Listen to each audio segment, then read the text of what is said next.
Leadership is a buzzword in the NFL. If you lead, I will follow.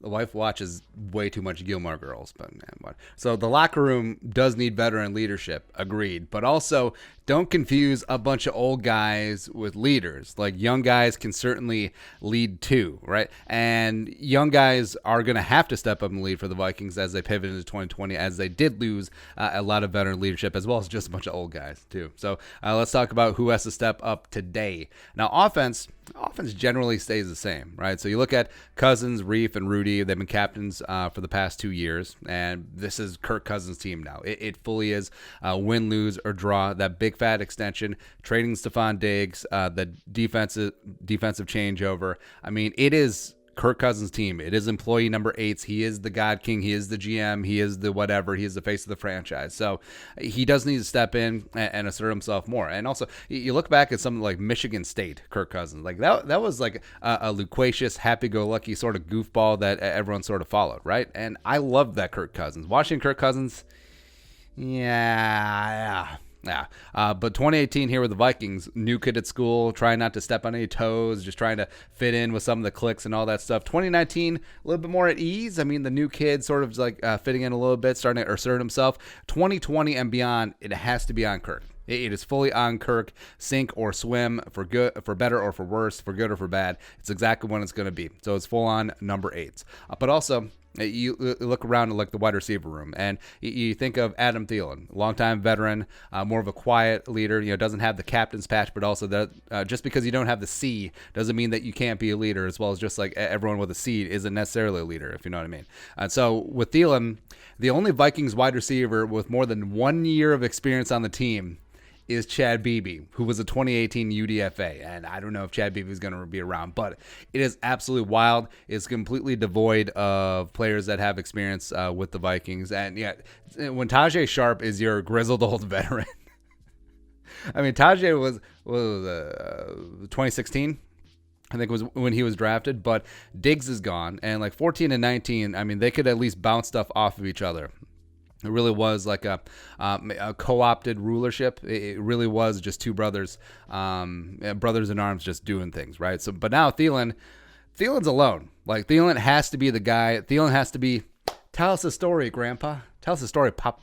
Like, Thielen needs to lead the way for a very, very young wide receiver room. Pair that with Andrew Janocko being a first-time wide receivers coach. Now, respect Janocko, young, up-and-coming position coach, has bounced around, was recently an assistant to the regional offensive line coach. But now he's coming in as a wide receiver coach.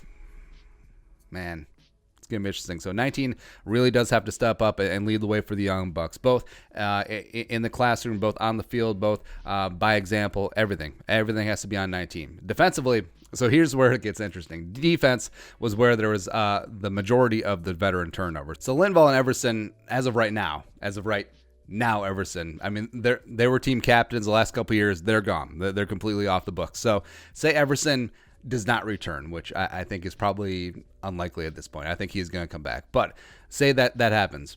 Danielle Hunter is now the elder statesman besides Shamar Stephen on the Vikings defensive line with 5 years of experience with the team. It's just like, wow. That's pretty amazing. And Barr has been a captain for a number of years, but also the Vikings defense, they have a type, like the strong, silent, quiet, lead by example type dudes.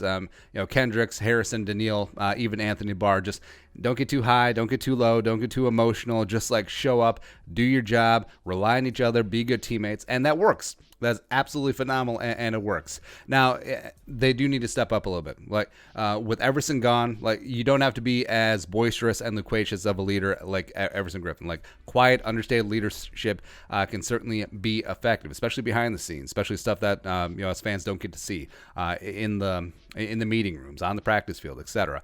But all three levels of this defense have changed dramatically, especially in the secondary, where Rhodes, Waynes, Mack weren't leaders per se, but that is a ton of institutional knowledge that is just gone out the door. And now you have Mike Hughes, Holton Hill do need to step up. You have Hefe Gladney as well as Cameron Dantzler coming in as rookies.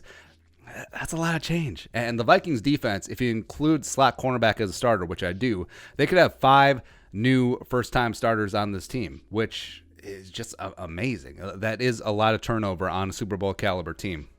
Also, it's really big on the coaches, where if you do have this young team where you can't really set it and forget it, turn things over to your leadership council of veterans. It's really big on Zimmer. Like, he really does have to take on a full-on CEO type role this year. Can't just be the defense coordinator with a challenge flag.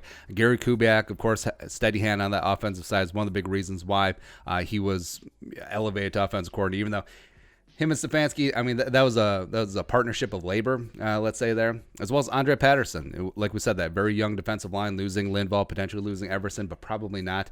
And Patterson also, now he's co-regional defensive coordinator with Adam Zimmer, so both of them are going to need to step up as well. Plus, like we said, that very raw cornerback room, Durante Jones, brand new position coach, come over from Cincinnati. He's got his work cut out for him as well. So even though there is a vacuum in leadership, I think the Vikings are up for it. I think they're set up for it very well. It's Kirk's team, as well as you have a nice layer of defensive young bucks like Barr and Kendricks and Harrison, Daniil, who do need to flex and step up a little bit. But you do love that the Vikings, even though there is a lot of change and macro-wise, like the national media jabronis sort of downgrading the Vikings, denigrating them for losing a lot of veterans, I think they're good. I think they will certainly be good to go. It's like how college teams, like how do they cycle through leadership when everyone's being chopped off after 2, 3, 4 years? Yeah, it's so weird. But I think the Vikings will certainly be fine in that department in 2020. But your thoughts, let us know in the comments section below. Subscribe for daily Vikings takes. If you want to support the work, pull us up in the Venmo. Plus give us a follow on social media as well. But until next time, Skol, production value.